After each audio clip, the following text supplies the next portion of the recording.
membuat saya bertahan lah. Oh, Betul. kalau sales properti, ironisnya, yang di UMR aja sedikit. Pada akhirnya setiap sales itu punya formulanya masing-masing.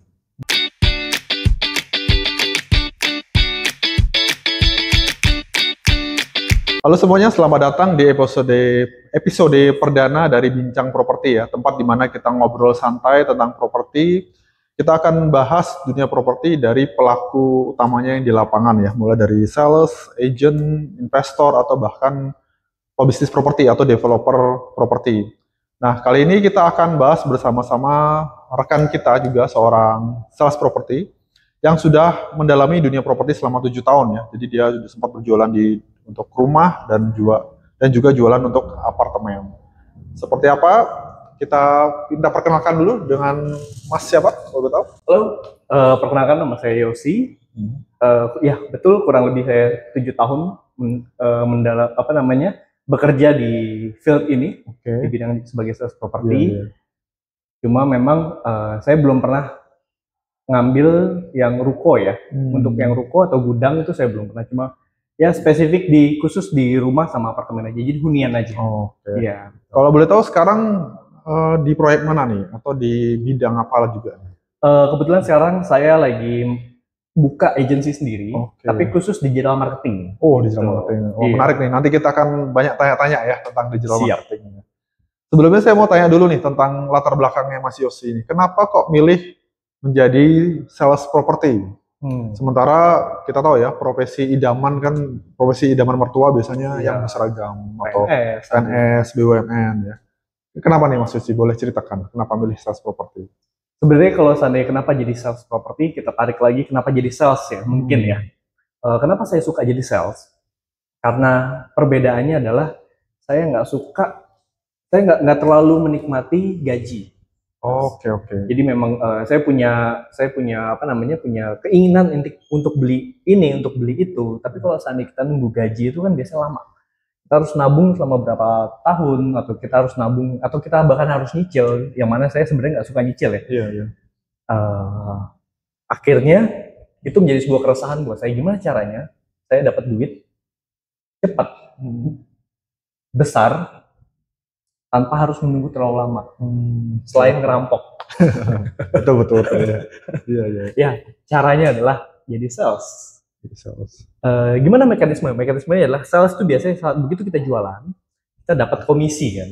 Nah, komisi itu yang saya gunakan untuk beli ini itu. Jadi kalau untuk gaji itu sifatnya hanya kebutuhan sehari-hari, atau bahkan kalau untuk spesifik di sales property sendiri, bahkan ada sales atau agent yang nggak ada gajinya gitu. Tapi ironisnya mereka lebih banyak lebih terlihat makmur ketimbang sales yang ada gajinya. Biasanya seperti itu. Kayak gitu. Kenapa? Karena mereka mengandalkan komisi. Sebelumnya setahu saya Mas Yosi juga pernah jadi sales ya di bidang lain. Iya. Bisa ceritakan juga sales di mana itu? Kalau sebelumnya saya pernah jadi sales handphone. Iya, sales handphone. Lumayan lama sih. Jadi kalau di total saya jadi sales tuh kalau sales property 7 tahun, sales handphone sekitar 3 tahun lah. 3 tahun lebih ya, 3 tahun. Lumayan juga ya berarti ya. Jadi total saya jadi sales tuh 10 tahun. Nah, Iya 10 tahunan. 10 tahun kan? 10 tahunan. Iya, sekitar segitu. Nah, kalau dari perbandingan nih, kan Mas Yosi pernah jadi sales handphone ya. Iya. Habis itu sales property. Pertama kita bandingin dulu. Kalau dari aktivitasnya, kira-kira lebih enjoy mana? Lebih enak mana nih? Jadi sales handphone atau sales property nih, Mas Yosi? Kalau aktivitas yang untuk saya secara personal, saya jauh lebih menikmati aktivitas menjadi sales property. Kenapa? Karena di sales property itu biasanya kita diberikan waktu untuk menganalisa sebuah market, atau kita bisa kita bisa mengeluarkan analisa kita sendiri untuk cara kerja kita supaya bisa closing sendiri. Dan biasanya tuh jangka waktu untuk closing tuh terbilang lumayan lama ya. Cukup lah sebenarnya. Antara ada tapi sebagian besar itu biasanya 3 bulan.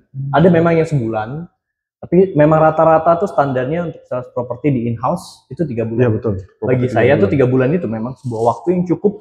Pertama untuk pengenalan produk, kedua untuk menganalisa, ketiga untuk closing. Nah, kalau seandainya di tempat lain, kalau tempat saya sebelumnya enggak, setiap hari harus closing. Jadi setiap hari kita di apa namanya? Dikejar target dikejar target terus. Yang mana sebenarnya nggak salah juga. Mungkin ada beberapa orang yang cocok seperti itu. Cuma kalau buat saya pribadi saya nggak cocok. Saya butuh waktu untuk menganalisa. Jadi kalau dari segi aktivitas lebih suka properti karena temponya lebih lama ya. Jadi punya banyak waktu untuk kita mengaplikasikan rencana-rencana kita, strategi kita sendiri. Betul gitu ya. Wah, mantap sekali. Itu dari segi aktivitas. Kalau dari segi penghasilan, saya dengar waktu jadi sales handphone itu kan gajinya juga gede, Mas ya. Gajinya lumayan. Tapi malah beralih ke sales properti. Lebih besar mana sebenarnya penghasilan dari sales handphone sama sales properti? Kalau kita gali dari gaji ya jauh. Sales handphone jauh lebih tinggi. Oh gitu. Iya, jauh lebih tinggi. Biasanya tuh rata-rata di atas UMR kalau sales handphone ya, rata-rata ya. Iya. Pada masa saya, nggak tahu kalau sekarang ya. Kalau sales properti, ironisnya, yang di UMR aja sedikit. Gitu. Iya, tapi penghasilan mereka kalau seandainya closing itu bisa 2 digit. Itu closing rumah-rumah murah aja bisa 2 digit. Iya. Jadi mungkin selagi kita rajin dan kita closing banyak, ya jauh properti lebih tinggi gitu. Ya saya kebeli itu kan justru pas jadi sales properti. Iya betul. Ini ya dari segi penghasilan kita udah tahu ya. Jadi properti lebih tinggi apalagi kalau misalkan lebih menggiurkan, lebih gurih lah ya. Lebih gurih. Nah, kalau dari segi tingkat kesulitan dari sales handphone sama sales properti, tingkat kesulitannya lebih sulit mana sih? Karena banyak orang kan udah takut duluan kalau ditawari ada loker sales properti, biasanya udah mikir, wah saya harus jual rumah ratusan juta, miliaran, saya harus pinter ngomong nih, saya harus pinter merayu, saya harus pinter ini, pinter itu ya. Jadi orang pada takut duluan nih. Iya. Nah, kalau menurut Mas Yosi sebagai praktisi ini, sudah pernah jadi sales handphone dan sales properti, lebih sulit mana sebenarnya? Kalau lebih sulit ya, sebenarnya sama aja sih. Menurut saya jadi sales handphone, sales properti sama aja. Jadi kalau seandainya tingkat kesulitannya sama aja, pada akhirnya setiap sales itu punya formulanya masing-masing. Sales handphone punya formula cara closingnya seperti apa, sales properti juga punya formula cara closingnya seperti apa. Jadi kalau seandainya menurut saya kalau dibilang sales properti lebih susah daripada sales handphone, enggak juga. Sama aja kok, tingkat jualannya sama aja. Yang bikin terlihat susah itu adalah karena memang value dari barang tersebut kan. Betul. Value-nya tuh properti itu bisa ratusan juta. Gimana cara kita jualan ratusan juta? Gimana cara kita jualan rumah 2M, 3M? Aslinya tuh nggak sesusah itu. Aslinya tuh yang penting kayak contoh Mas Ruben sudah tahu, seandainya Mas Ruben udah tahu formulanya, cara jualannya seperti apa, nggak sesulit itu kok. Gitu. Karena pada akhirnya setiap produk itu punya marketnya tersendiri. Gimana caranya kita nge-hit sebuah market tersebut? Gitu sih. Iya. Nah, sekarang kita udah mulai bahas khusus tentang propertinya ya, sales propertinya sendiri. Kalau dari pengalamannya Mas Yosi nih, pengalaman closing pertamanya Mas Yosi, itu bagaimana? Apakah susah atau gampang? Atau prosesnya itu panjang? Atau dibantu? Atau bagaimana? Bisa diceritakan ya, closing pertamanya? Ini yang saya bilang, makanya jualan handphone sama jualan rumah itu sama aja sebenarnya. Karena closing pertama saya itu nggak terduga. Oke. Effortless. Gitu ya. Wah, menarik tuh ya. Nggak terduga, effortless, dan menghasilkan lumayan banyak komisi. Pada akhirnya ini yang membuat saya bertahan lah. Ternyata begini loh. Enak banget loh dapat komisi dari sebuah closingan tersebut. Jadi closingan pertama saya itu rumah ya. Rumah yang pada sebenarnya nggak terlalu dibilang mudah juga nggak juga ya untuk dijual ya. Agak tricky untuk menjual rumah tersebut. Nah, jadi closing yang pertama tuh saya dapat konsumen dari pameran. Dari pameran yang mana saya juga lagi nggak flyering, saya lagi duduk, konsumennya datang, dia minta flyer, dalam kemudian dia ngechat saya nggak minta nomornya karena waktu itu saya masih baru, saya nggak tahu, ternyata harus minta nomor ya gitu. Saya pikir dengan flyering aja udah cukup, ternyata nggak. Nah, kebetulan dia tuh langsung ngechat saya, malamnya kita chat-chatan, besoknya dia datang, hari itu booking. Kebetulan dibantu sama salah satu senior saya pada saat itu. Halo, kalau nonton senior saya, badannya lumayan besar. Itu dia yang bantu saya. Jadi setelah itu closing.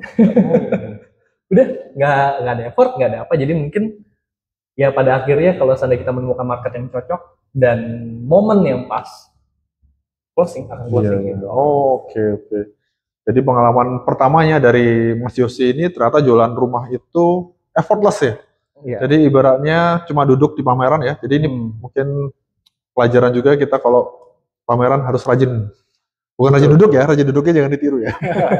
Kita harus bagi-bagi player juga ya. Itu nggak boleh. Betul. Jadi mungkin ada sebuah istilah di dunia properti itu namanya beginner's luck. Oh iya. Biasanya tuh orang-orang yang baru pertama masuk properti dia akan dapat mungkin konsumen yang bagus banget, atau tiba-tiba dapat durian jatuh lah ibaratnya.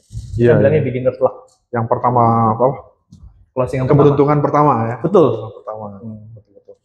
Nah, itu kan tadi pengalaman yang effortless, yang gampang. Kalau pengalaman paling susah sama konsumen, kira-kira bisa diceritakan nih, Mas Yosi? Kalau pengalaman yang susah ya, mungkin karena awal closing saya itu effortless, jadi itu membentuk saya sebagai menjadi sales yang nggak effort banget ya. Ini menurut saya ya, menurut saya tuh nggak terlalu banyak effort di bidang ini.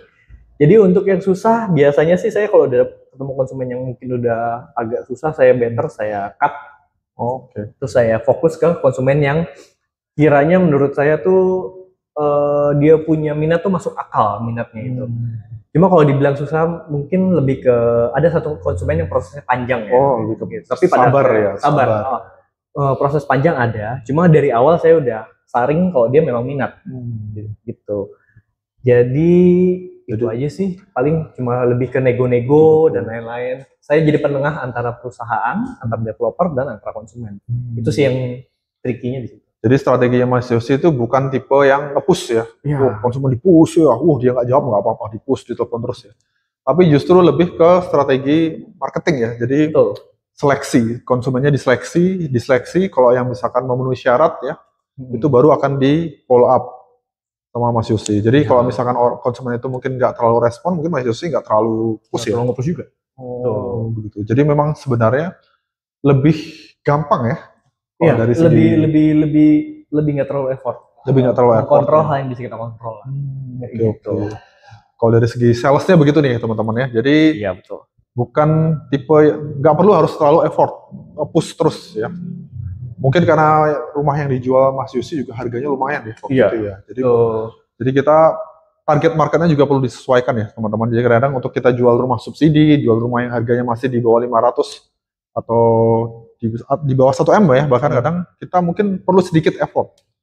Tapi kalau udah rumah itu di atas 1 M, di atas 2 M, 3 M, karakter target marketnya itu berbeda. Gitu, Mas. Betul. Dan satu lagi yang perlu di take note ya, kalau seandainya kita mau melakukan cara seperti itu, harus dipastikan pertama brandingannya juga udah kuat. Iya. Jadi itu kan sebenarnya lebih ke membuang sebuah konsumen yang memang ini akan ribet nih ke depannya gitu loh. Dan kita pede kita akan dapat konsumen baru lagi gitu. Harus itu dulu diperkuat. Kalau kita udah pede, akan ada konsumen baru lagi nanti gitu loh. Jadi itu nggak apa-apa. Cuma kalau seandainya memang masuk sebuah developer yang brandingannya kurang kuat, WI aja jarang gitu kan, dapat list juga syukur-syukuran ya. Begitu dapat satu ya itu berharga banget. Memang harus di-push. Paham. Kalau saya memang tipe yang akan memilih developer. Ini kira-kira brandingnya bagus nih. Wah itu bagus tuh konsepnya ya. Itu. Jadi dari sini kita bisa ambil kesimpulan ya teman-teman. Sales yang pintar di dunia properti itu lebih gimana dia pintar memilih produknya ya. Jadi developernya, habis itu sistem marketingnya, brandingnya apakah udah bagus atau tidak. Disitulah teruji ya kepintaran dari seorang sales ya. Betul. Karena kalau misalkan brandingnya udah bagus, biasanya konsumen malah yang datang sendiri. Tinggal kita saring sendiri. Iya. Gitu. Contoh dalam sehari nih, seandainya Mas Ruben punya pola pikir yang harus nge-push semua dan lain-lain gitu. Kebetulan Mas Ruben masuk ke brandingan yang sehari itu WI satu orang bisa, WI itu walk in ya. Jadi tamu datang langsung. Sehari itu bisa tamu datang 20. Ya. Kalau seandainya Mas Ruben nge-push 20-20-nya dalam satu hari sekaligus, burn out dong kita, capek. Iya, betul. Akhirnya saat ada dari 20 ada 5 potensi buyer ini yang harusnya bisa beli. Tapi malah malah energi Mas Ruben habis nih karena menghandle 15 yang memang nggak nggak ini beli. Akhirnya 2020 nggak ada yang beli. Iya, iya. Justru Gitu. seperti itu ya. Iya, lebih fokus ke yang kiranya ini bisa difokuskan. Kalau yang nggak bisa difokuskan nggak dibuang juga. Cuma lebih ke jadi ya Nggak prioritas saya. nggak prioritas. Nggak prioritas ya. Kayak gitu. Karena pada akhirnya kalau masalah closing atau enggak kita nggak bisa kontrol. Kan? Betul. Bisa jadi yang kita nggak prioritasin ngechat kita langsung beli, who knows gitu. Jadi kita juga jangan buang ya. Jangan buang total yang juga. respon-respon itu kita juga jangan buang. Iya. Cuma bukan jadi prioritas kita aja. Betul sekali. Itu dari sisi salesnya nih. Nah sekarang kita lihat dari segi marketing ya. Sekarang kan tadi kata Mas Yosi bilang kan sekarang buka agensi sendiri khusus digital marketing ya. Betul. Kita bisa tanya-tanya nih sama Mas Yosi ya, khususnya tentang digital marketing. Kalau misalkan saat ini metode yang lebih efektif untuk mendapatkan prospek nih Mas. Kalau mendapatkan closing sih susah ya, itu tahapannya panjang ya. Tahapannya panjang ya. Tapi untuk mendapatkan prospek nih, kira-kira masih lebih efektif mana? Apakah masih offline ya seperti kita canvassing ya door to door ke toko-toko atau ke pasar.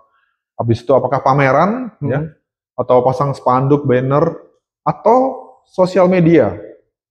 Atau online ya, offline atau online, mana yang lebih efektif untuk mendapatkan prospek kalau Mas Yosi?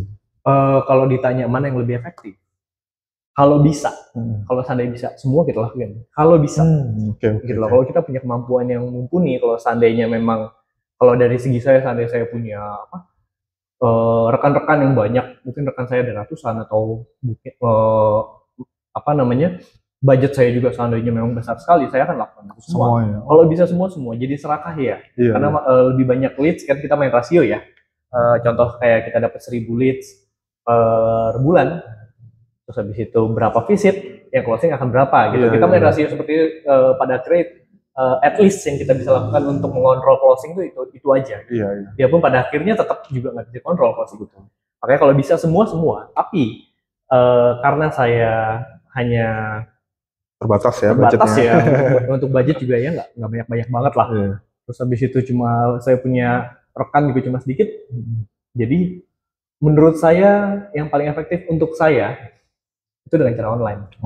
Betul. Saya pasang iklan, saya bikin Instagram atau apapun itulah, platform kalau bisa sosial media.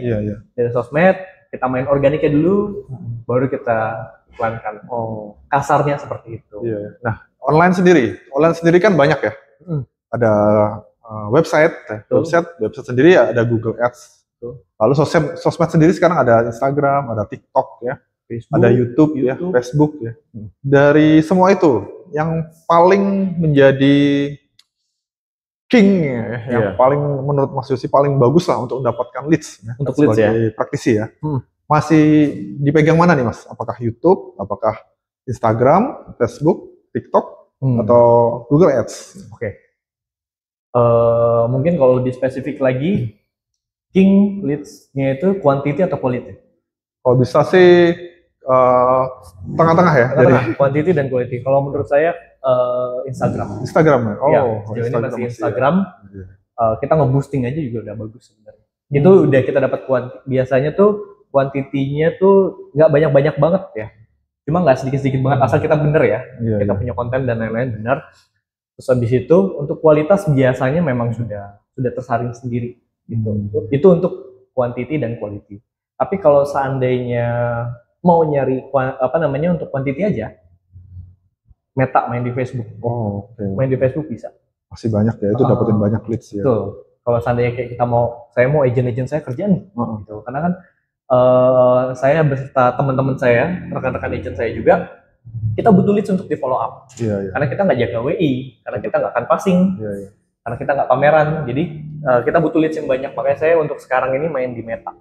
Gitu. Dan biasanya kita meeting dan mewajibkan untuk masing-masing punya akun Instagram sendiri untuk di boosting sendiri, kayak gitu kurang lebih. Karena pada dasarnya kan sales itu kerjaannya follow up ya. Betul sekali. Kalau nggak ada leads, berarti nggak ada kerjaan sebenarnya.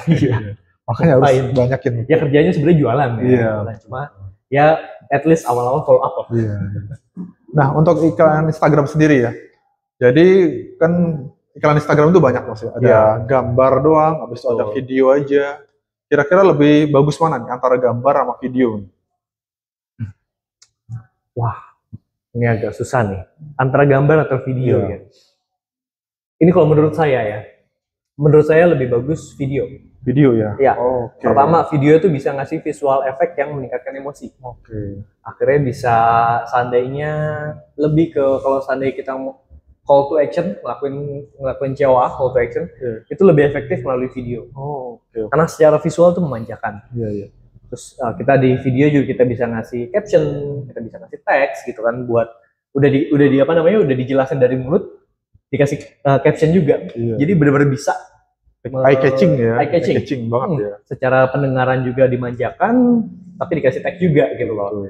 Jadi bisa lebih gampang masuk ke emosional gitu. Terus kedua juga pesan-pesannya juga kita bisa ngasih lebih banyak di video. Terus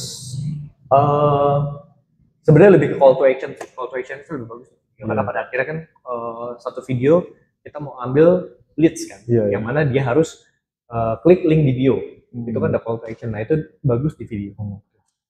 Sama sekarang ini, kalau misalkan mau bikin video nih Mas ya, kan banyak teman-teman kita ini memang bukan ahli videographer ya. Jadi memang banyak yang toolsnya tuh ya masih pakai handphone gitu ya. Apakah kalau pakai handphone ya, bikin video pakai handphone, apakah masih bisa bikin iklan yang bagus Mas? Atau harus handphone yang mahal, harus kamera yang mahal ya? iPhone 16 gitu ya. Gimana? Lah bisa kok pakai HP jelek juga bisa. Saya. Pada akhirnya sebenarnya bukan tahap awalnya ya. Tahap awalnya itu bukan bukan hasil dari rekamannya itu sendiri. Pada akhirnya proses editingnya juga penting, sama cara nge-shootnya juga penting. Oh, cara nge-shootnya juga penting. Biarpun nggak belajar biarpun nggak belajar filmografi ya atau videografi, tapi at least gini, kalau saran dari saya, kalau mau nge-shoot video, anggap diri kalian itu sebagai konsumen yang sedang showing. Jadi part-part mana aja nih yang biasa di-highlight sama konsumen. Part-part mana aja yang biasa dilihat sama konsumen, itu yang di-highlight. Gitu. Dan jangan dan harus steady sih memang. Harus stabil gitu. Harus stabil, jangan yang muntah konsumennya. Iya. Kayak gitu sih. Oke. Jadi dari sini kita bisa ambil beberapa kesimpulan ya teman-teman. Jadi kalau untuk sales, Mas Yosi ini strateginya lebih ke strategi santai ya. Dia lebih memilih dari awal ya, produk atau perusahaan yang tepat ya. Jadi kemampuan memilih produk dan perusahaan yang tepat itu penting. Habis itu dari strategi marketingnya adalah menggunakan lebih sosial media. Betul. Nah ini mungkin juga bisa jadi masukan buat kita semua. Nah sekarang pesan dan kesannya nih Mas Yosi untuk mungkin di luar sana anak-anak muda yang mau pengen jadi sales properti tapi masih ragu-ragu karena takut saya nggak bisa ngomong ya. Aku nanti ketemu bos besar, saya gemeteran presentasi bagaimana. Nah, kira-kira buat mereka apa yang bisa Mas Yosi berikan tipsnya ya? Iya. Tipsnya? Iya. Untuk jadi sales properti, pertama tuh lakukan aja dulu. Just do it. Ingat, jadi intinya kalau seandainya mau jadi sales properti dan memang mau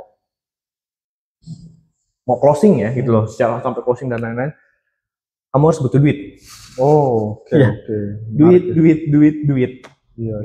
Gede loh. Hasilnya gede. Bahkan bisa sampai ratusan juta. Betulan. Jadi kalau memang mau dapat duit yang tidak melanggar hukum, kalau memang mau dapat duit yang tanpa harus kerja gila-gilaan, coba masuk sales properti. Gak usah takut kayak jualan 3M gimana, jualan. Gak usah deh, gak usah mikirin itu. Ingat, yang harus dipikirin adalah semua produk itu punya marketnya sendiri. Kayak gitu. Itu menarik ya. Jadi sebenarnya profesi sales properti itu kayak cheat code ya. Iya, cheat code untuk kita punya kehidupan yang lebih baik ya, lebih makmur ya. Karena kalau misalkan masuk sales property kan untuk standar S1 harus S1 ini, S1 itu juga nggak terlalu ketat ya. Tapi potensi penghasilannya bisa sama dengan orang-orang yang kerja, bahkan lebih ya. Bahkan lebih. Orang-orang yang punya gelar sarjana atau bahkan kerja kayak di BUMN dan lain-lain. Betul. Iya, menarik sekali. Oke, sekarang pertanyaan terakhir nih Mas Yosi ya. Jadi ini pertanyaan untuk ciri khas dari konten kita, dari akun kita itu. Seandainya Mas Yosi adalah rumah Ya, kira-kira rumah seperti apa nih, Mas Yosi? Untuk menggambarkan karakternya ya. Karakternya. Apakah rumah yang high-end mewah ya, kayak rumah-rumah di Jaksel yang 30M ya, atau rumah yang menengah ya, kayak di daerah BSD, di Gading Serpong ya, atau rumah subsidi? Ya itu bebas ya, rumah subsidi juga nggak jelek. Iya, betul. Kalau saya menggambarkan diri saya ya Mas Ruben ya, saya rumah mungkin menengah, modern yang compact, nggak terlalu besar, tapi nggak terlalu kecil juga.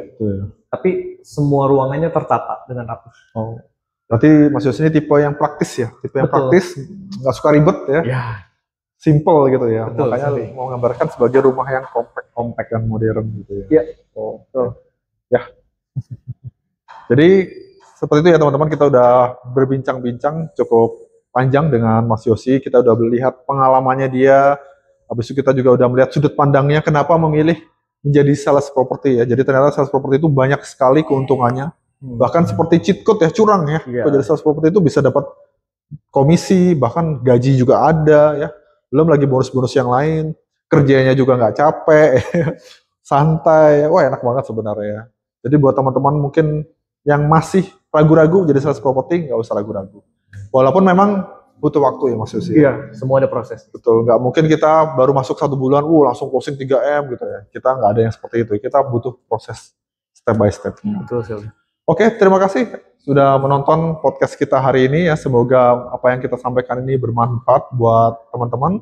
Sampai ketemu di podcast berikutnya dengan bintang tamu berikutnya.